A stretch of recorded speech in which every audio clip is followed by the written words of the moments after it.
बाहर से जो लोग कश्मीर में काम करने आए थे, थोड़ी इज्जत की रोजी रोटी कमाने आए थे, उन बेगुनाह लोगों को इस तरह निशाना बनाया गया।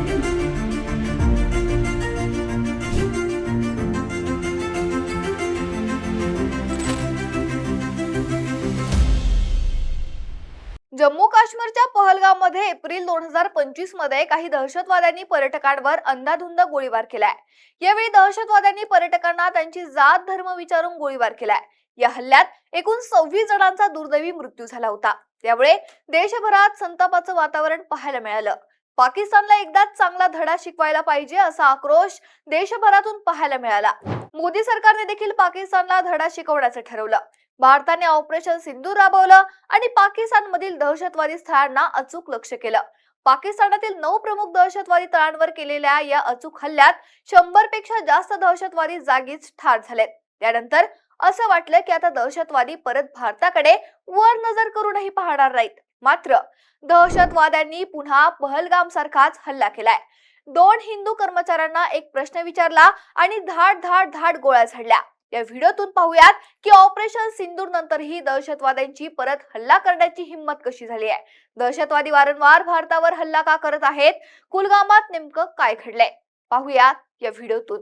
नमस्कार, मी निकिता आणि आपण पाहतायत LS मराठी। जम्मू काश्मीर मधील कुलगाम जिल्ह्यात दहशतवाद्यांनी पुन्हा एकदा अत्यंत क्रूर आणि भ्याड पद्धतीने टार्गेट किलिंग करत 2 निष्पाप मजुरांची गोळ्या झाडून हत्या केली आहे।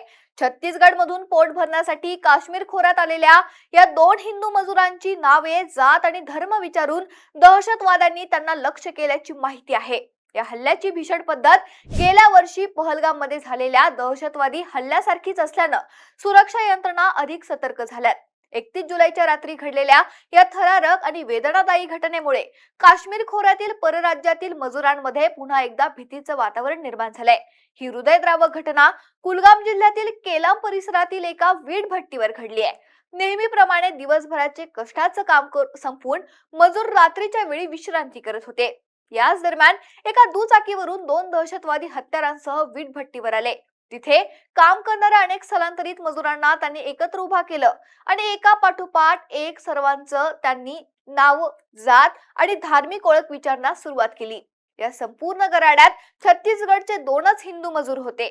आपली खरी ओळख उघड होताच दहशतवाद्यांनी त्या 2 मजुरांना बाजूला काढलं आणि त्यांच्यावर अत्यंत जवळून अंधाधुंद गोळीबार केला अशी माहिती आहे। या भीषण गोळीबारानंतर आजूबाजूला एकच किंचाळ्या आणि पळापळ सुरू झाली। याचा फायदा घेत दहशतवादी अंधारातून पळून जाण्यात यशस्वी झाले।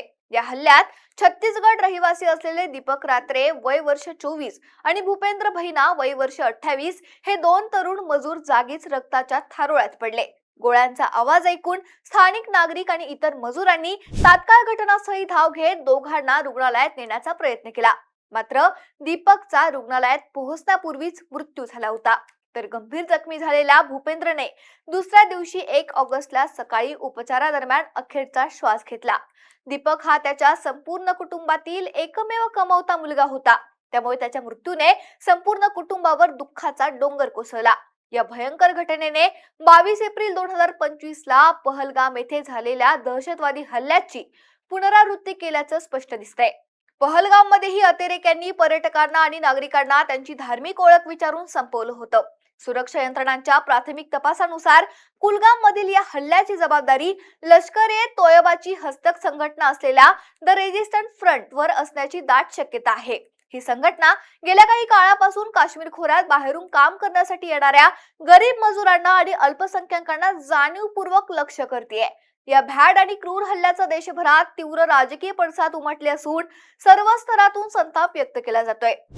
जम्मू काश्मीरचे मुख्यमंत्री ओमर अब्दुल्ला यांनी या घटनेचा तीव्र निषेध केला असून निष्पाप मजुरांना लक्ष्य करणं हे अत्यंत निंदनीय असल्याचं म्हटलंय। मुख्यमंत्र्यांनी मृतांच्या कुटुंबियांना मुख्यमंत्री मदत निधीतून प्रत्येकी 10 लाख रुपयांची आर्थिक मदत जाहीर केली आहे। तसंच उपराज्यपाल मनोज सिन्हा यांनी सुरक्षा यंत्रणांची तातडीची बैठक घेऊन काश्मीर बाहेरील मजुरांच्या सुरक्षेसाठीच्या नियमावलीचा व्यापक आढावा घेण्याचे आणि या कृत्यामागे असलेल्या दहशतवाद्यांचा तात्काळ खात्मा करण्याचे आदेश दिले आहेत। सध्या भारतीय लष्कर, सीआरपीएफ आणि जम्मू काश्मीर पोलिसांनी संपूर्ण केलाम परिसराला वेढा घातला असून स्थानिक अतिरेकी मोहम्मद लतीफ यांच्यासह इतर हल्लेखोरांचा शोध घेण्यासाठी व्यापक शोध मोहीम सुरू केली आहे. अब ये एक बड़ी अफसोसनाक बात है कि बाहर से जो लोग कश्मीर में काम करने आए थे, थोड़ी इज्जत की रोजी रोटी कमाने आए थे, उन बेगुनाह लोगों को इस तरह निशाना बनाया गया. इस हमले की जितनी निंदा की जाए कम है. पैसा देके ना इस हमले को कम किया जा सकता है, ना इनके घर वालों को जो तकलीफ का सामना करना पड़ा है उसमें कोई कमी आएगी.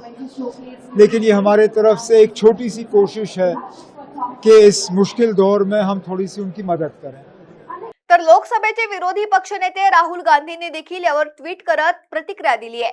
जम्मू काश्मीर मधील कुलगाम येथे झालेला भ्याड दहशतवादी हल्ला, ज्यामध्ये आपल्या देशातील 2 कामगारांची हत्या झाली, ही अत्यंत दुःखद घटना आहे.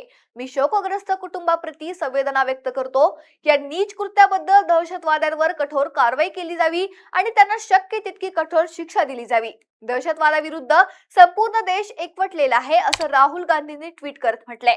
केंद्र सरकार आणि जम्मू काश्मीर सरकार दहशतवाद्यांविरोधात जरी कठोर कारवाई करत असल्याचं म्हटलं आहे, मात्र केंद्र सरकारने ऑपरेशन सिंधू राबवल्यानंतरही दहशतवादी पुन्हा असा हल्ला करण्याचं धाडस कसं करत आहे, असा प्रश्न निर्माण झाला आहे. कुलगाम मध्ये कुणाच्या चुकीमुळे हा हल्ला घडला आहे? दहशतवादी चक्क दुचाकीवरून येत कामगारांना एकत्र गोळा करून हल्ला करतात, तोपर्यंत त्यांच्यावर कारवाई का करण्यात आली नाहीये? दहशतवादी दुचाकीवरून फिरतात तरी सुरक्षा यंत्रणांना ही माहिती का मिळत नाहीये? असे अनेक प्रश्न निर्माण झाले असून तुम्हाला काय वाटतंय? कुणाच्या चुकीमुळे ही घटना घडली असावी? कमेंट करून नक्की सांगा. Bureau report, LS Marathi.